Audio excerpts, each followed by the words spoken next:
Fala, mestres e mestras, beleza? Bora lá para mais um vídeo. O vídeo hoje é um pouco diferente, né? Eu vou estar respondendo perguntas de vocês que vocês me mandam lá no Instagram. Inclusive, se você não me segue ainda no Instagram, me segue lá. Você pode mandar também uma pergunta lá nas caixinhas que eu abro com bastante frequência. E aí eu vou tirar aqui a dúvida de vocês, tiro as dúvidas lá. E quem sabe você pode aparecer num vídeo aqui nesse formato diferente. Se você gostaria de que eu trouxesse mais vídeos nesse formato, você dá o like aí para confirmar, comenta também a tua opinião, mas bora lá pro vídeo. Beleza, muita gente me pergunta sobre muitos assuntos diferentes relacionados à área de dados, relacionado à carreira de forma geral. E aí eu peguei algumas perguntas que eu abri numa caixinha para esse vídeo e umas outras perguntas também que eu respondi lá no Instagram. E eu acho legal trazer isso para o YouTube também, vocês verem um pouco sobre as minhas opiniões ali sobre as perguntas que vocês mandam, até para tirar também a dúvida de vocês sobre esses assuntos aí envolvendo a área de dados, beleza? A Tainá perguntou: qual o tempo médio para aprender Power BI e depois SQL focado em análise de dados? Tá, eu já respondi essa pergunta lá no Instagram, mas eu vou responder ela com um nível maior de detalhe aqui. Eu não entendo que exista um tempo médio para você aprender uma depois a outra. Eu acho que existe muito a questão de como você entende que está o teu aprendizado.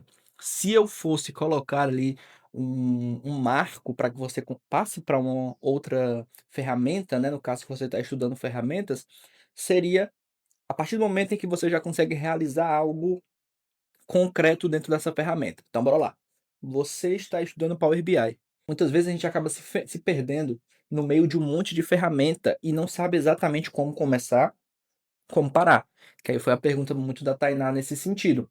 Então o que é que eu faria, né? Eu começaria estudando o Power BI, por exemplo, como foi o caso da pergunta, até o ponto em que eu conseguisse ter um projeto de Power BI. Ou seja, eu estudei Power BI no sentido de estudei linguagem M, estudei ali modelagem de dados, estudei DAX, estudei visuais, a ponto de eu conseguir transformar aquele meu conteúdo teórico ali num dashboard, por exemplo, um produto ali de dados.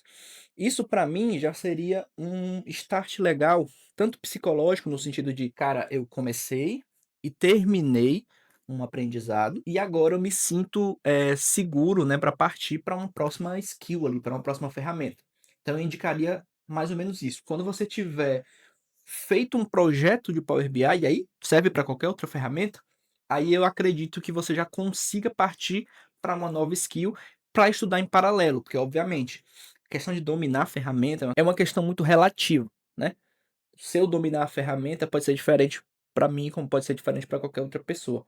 Então é interessante que você faça um projeto concreto numa ferramenta X ou Y que você começou, só então você parta para uma outra ferramenta e aí você vai estudando as duas em paralelo.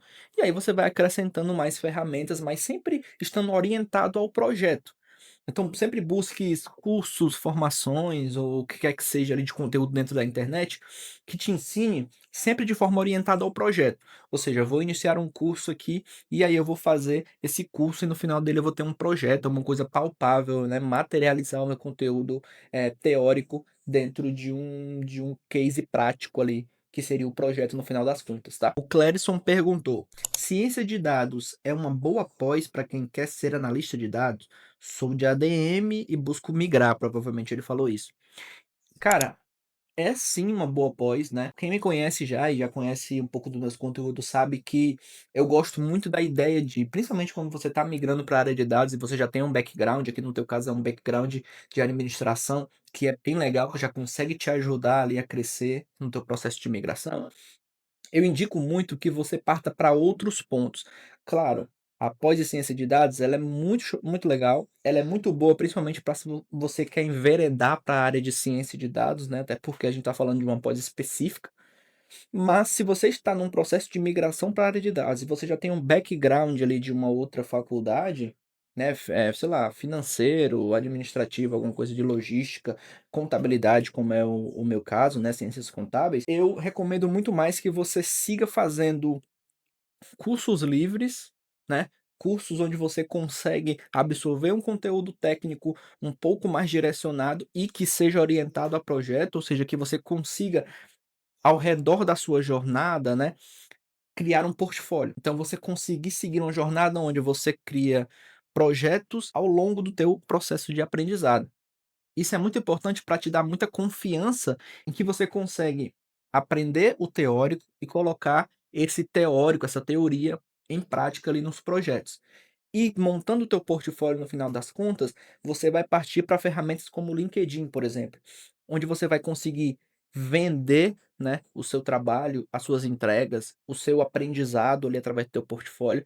E aí sim você vai conseguir estar mais perto das pessoas que vão ser decisoras no teu processo de imigração, ou seja, um recrutador que vai te ajudar muito, que vai entrar em contato com você, né, um gestor que vai ter contato com você através dessa primeira estratégia ali, que foi a estratégia de LinkedIn, baseado no teu portfólio, né, nas coisas que você preparou, em como você transformou o teu conteúdo teórico em um projeto, ó, como você materializou aquilo. Mas sim, eu vejo a pós de ciência de dados como um bom complemento ali para você que já quer partir dessa carreira já fazendo ali uma pós-graduação onde você vai entrar um pouco mais a fundo na área de dados. Mas nunca deixe essa ideia de que você precisa estruturar o teu portfólio no momento em que você está nesse processo de aprendizado, nesse processo de migração.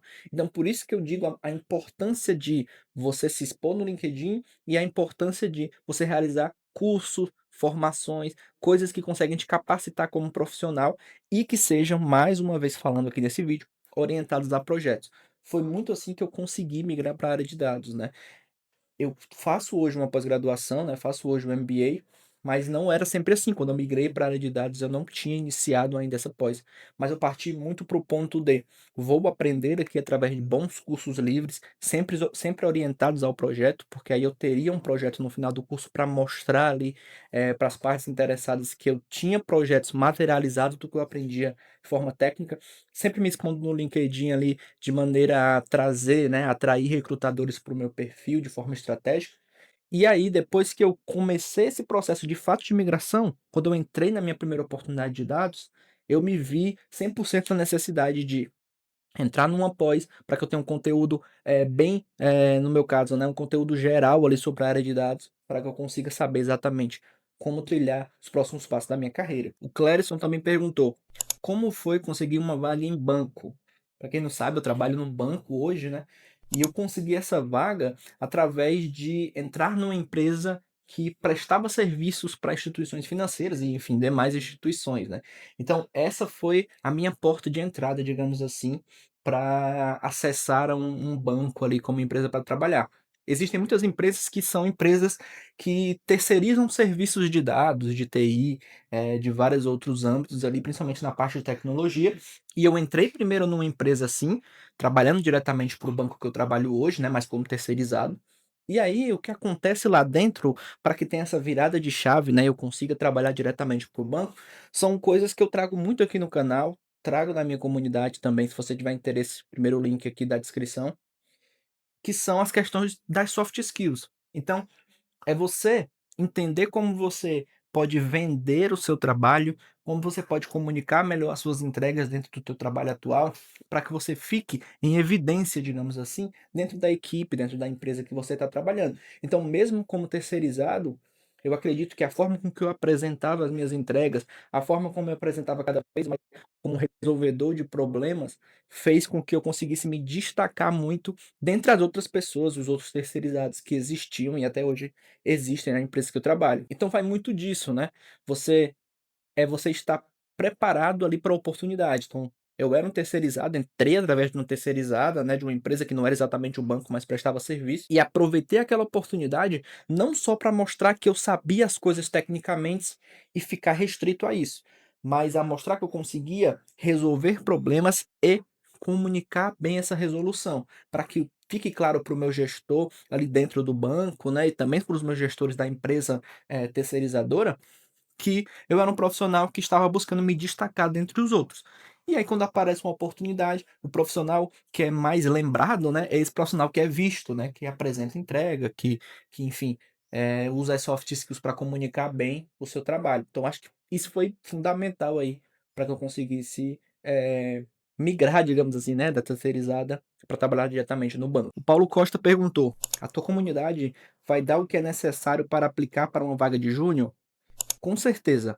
Dentro da comunidade você tem desde aulas técnicas ali, né, de Power BI, SQL, de estatística, de Python, até as partes exatamente de entrevistas, de como fazer uma boa entrevista, de como estruturar o seu LinkedIn passo a passo. A gente tem mentoria semanal, mentoria quinzenal também, para ajudar vocês ali, meio que no one on one, né. Claro que é em grupo, são várias pessoas, mas o network é bastante importante nessas mentorias também.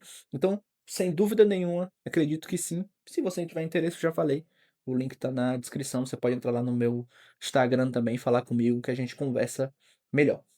O Newton perguntou: "Acha que o fator idade pesa na hora de contratar, principalmente para quem está começando?"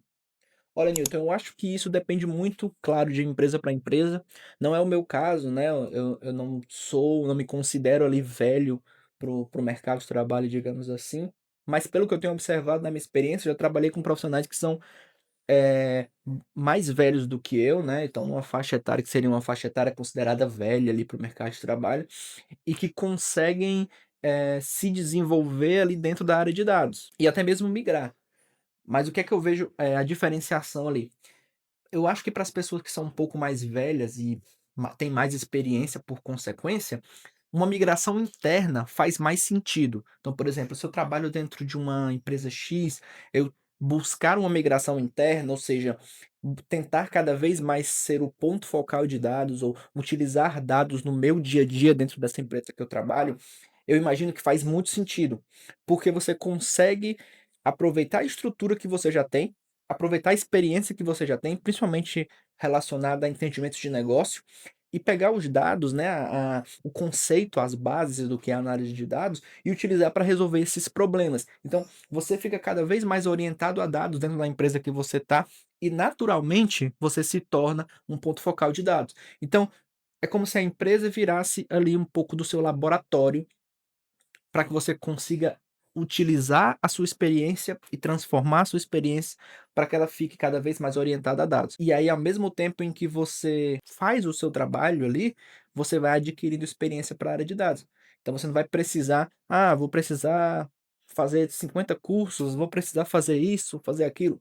Dentro da sua própria experiência, você já vai adquirindo background para que você consiga fazer uma migração interna, porque não se tornar um ponto focal de dados ali dentro da empresa que você trabalha, como conseguir um emprego já de forma mais madura, né, como um pleno, como um sênior em outra empresa, baseado na tua experiência e baseada também no teu, background ali, orientado a dados cada vez mais por conta dessa questão interna, né, que a gente está falando agora. Bom, galera, esse vídeo é para ser um vídeo rápido, respondendo algumas perguntas ali. Eu acho legal ter essa interação ali com vocês, trazer um pouco das perguntas que vocês têm, até para vocês que estão iniciando agora, verem o que é que as pessoas se perguntam, e talvez a pergunta que eu respondi aqui seja uma pergunta que você também tem se feito ou tem feito aí para outras pessoas. Espero ter ajudado mais uma vez nesse vídeo. Seu like é muitíssimo importante, seu comentário é muitíssimo importante, a sua inscrição é tão importante quanto também, né. Muitas pessoas que assistem o canal aqui não são inscritas, então a tua inscrição me ajuda muito, teu like, teu comentário. Me segue lá no Instagram, acompanha, manda tua pergunta, eu tô aqui 100% para te ajudar, beleza? Tamo junto, valeu, falou.